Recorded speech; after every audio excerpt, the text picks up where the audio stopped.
Breaking news చూస్తున్నాం. SLBC టన్నెల్లో చిక్కుకున్న వారు చనిపోయినట్లు జేపీ అసోసియేట్ ప్రకటించింది. 8 మంది చనిపోయినట్లుగా నిర్మాణ సంస్థ ఖరారు చేసింది. మృతదేహాలను బయటకు తీసిన తర్వాత ప్రాజెక్టు ఎలా కంటిన్యూ చేయాలో మంత్రులతో మాట్లాడతామని ఎస్ఎల్బీసీ నిర్మాణ సంస్థ జేపీ అసోసియేట్స్ యజమాని జయప్రకాష్ గౌర్ వెల్లడించారు. ఇదే విషయానికి సంబంధించి మరిన్ని అప్డేట్స్ మా ప్రతినిధి స్వామి లైవ్ ద్వారా అందిస్తారు. స్వామి, ఎస్ఎల్బీసీ టన్నెల్లో చిక్కుకున్న 8 మంది చనిపోయినట్లుగా నిర్ధారించారు నిర్మాణ సంస్థ. దీనికి సంబంధించిన డీటెయిల్స్ ఏంటి స్వామి?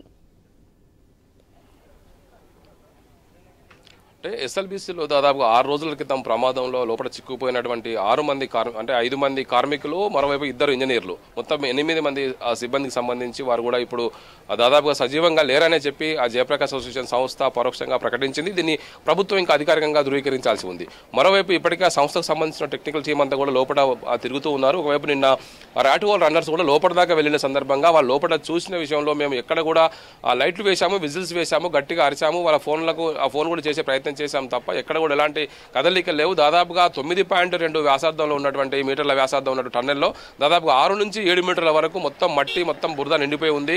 ఎక్కడ కూడా లోపల దాదాపుగా టన్నెల్ బోర్ మిషింగ్ తర్వాత పూర్తి స్థాయిలో ఇబ్బందికర పరిణామం ఉందని చెప్పారు. ఇదే విషయానికి సంబంధించి గత 2 రోజులుగా ఇక్కడికి వస్తున్నటువంటి జయప్రకాష్ అసోసియేషన్ సంస్థ చైర్మన్ జయప్రకాష్ గౌర్ ఇక్కడ నిన్న ఒక ప్రైవేటు మీడియా సంస్థతో మాట్లాడుతూ ఆ సంస్థలో పనిచేస్తున్నటువంటి వారంతా సిబ్బంది అంతా కూడా మా పిల్లల లాంటి వారే, మేము అనేక చోట్ల ఇలాంటి పనులు చేస్తాము, ప్రమాదాలు జరుగుతుంటాయి, కానీ మాకు ఈ ప్రమాదం అనేది కూడా అంత ఇబ్బందికరంగా మారింది. దాదాపు అత్యంత క్లిష్ట పరిస్థితుల్లో పనిచేస్తూ ముందుకు వెళ్తున్న తరుణంలో ఇలాంటి ప్రమాదం చోటు చేసుకోవడం దారుణం అని చెప్పేసి మాట్లాడినటువంటి జయప్రకాష్ గౌర్ దీనికి సంబంధించి వారి మృతదేహాలు బయటకు తీసిన తర్వాత ఈ ప్రాజెక్టు పురోగతిపై ఎలా ముందుకు వెళ్లాలని సంబంధించి మేము చర్చిస్తాము, ప్రభుత్వంతో మాట్లాడతామని చెప్పేసి కూడా ఆయన మాట్లాడినట్టుగా తెలుస్తుంది. మొత్తానికైతే ఒకవైపు ఇప్పటికే 8 మంది ప్రాణాలు ఇప్పుడు గాల్లో కలిసినట్టుగానే చెప్పుకోవచ్చు. ఆ రోజు దాదాపుగా 60 మంది పనిచేస్తుంటే దాదాపుగా 50 మందికి పైగా ఆ ప్రమాదం నుంచి బయటపడ్డారు. 150 మీటర్ల పొడవు ఉండేటువంటి టన్నల్ బోరింగ్ మిషన్ పనిలో దాదాపు వివిధ విభాగాలు సెగ్మెంట్ల వారిగా పనిచేస్తూ ఉంటారు. ఒకవైపు టన్నల్ బోరింగ్ మిషన్, ఒకవైపు రాక్ కటింగ్ చేస్తుంటే మరోవైపు కన్వేయర్ బెల్ట్ ద్వారా బయటికి స్క్రాప్ వస్తుంటుంది. మరోవైపు అక్కడ దానికి బేస్మెంట్ చేయడం కోసం సిమెంట్ లైనింగ్ చేస్తూ ఉంటారు. మరోవైపు అక్కడ వాటికి సంబంధించిన సిమెంట్ లైనర్స్ బిగిస్తూ ఉంటారు. ఇట్లా దాదాపు డజన్ల కొద్ది మంది అలా పనిచేస్తూ ముందుకు వెళ్తున్నటువంటి సంస్థకు సంబంధించి దాదాపు 1-2 మీటర్లు పనిచేయాలంటే దాదాపుగా ఒక రోజు 2 రోజుల విషయం పట్టే అవకాశం ఉంటుంది. ఈ మొత్తం ఎస్ఎల్బీసీ సంబంధించి దాదాపు 42-44 కిలోమీటర్ల పొడవైనటువంటి అత్యంత భారీ వైపు ఇరిగేషన్ టన్నెల్గా దీన్ని చెప్పుకోవచ్చు.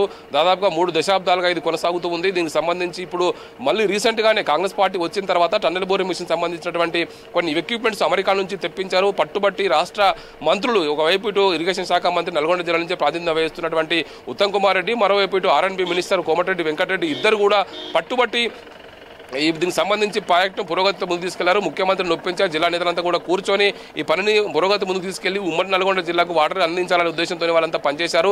మరోమరి సంస్థను ఒప్పించి పనులు మొదలుపెట్టినటువంటి కొద్ది రోజుల్లోనే ఈ ప్రమాదం చోటు చేసుకోవడం ఆ సంస్థకు కొంత ఇబ్బందికరంగా మారింది. వాళ్ళు కూడా దీనికి సంబంధించి కొంత సంతాపం వ్యక్తం చేస్తున్నారు. వాళ్ళ కుటుంబాలను ఆదుకోవాలి, ముందు అందులో నుంచి వారి మృతదేహాలను తీసి తర్వాత వారి కుటుంబాలకు అప్పగించిన తర్వాత ప్రాజెక్టు పురోగతిపైన ఎలాంటి విషయంతో మనం ముందుకెళ్లాలనే విషయం సంబంధించి చర్చిద్దాము.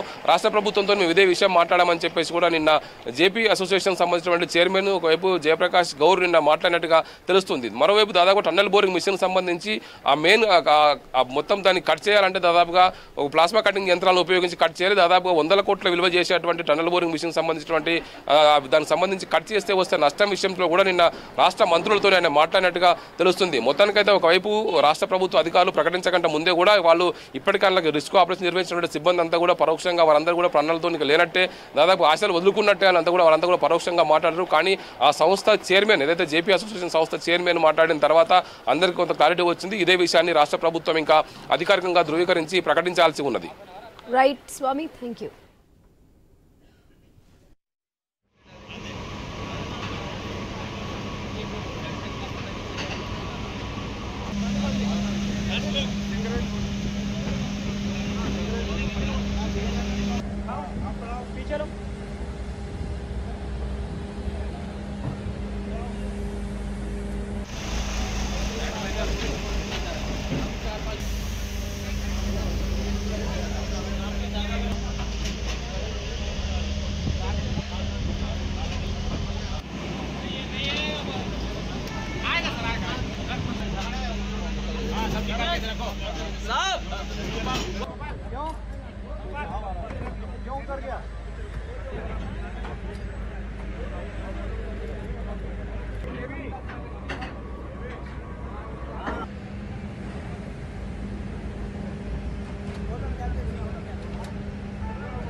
साहब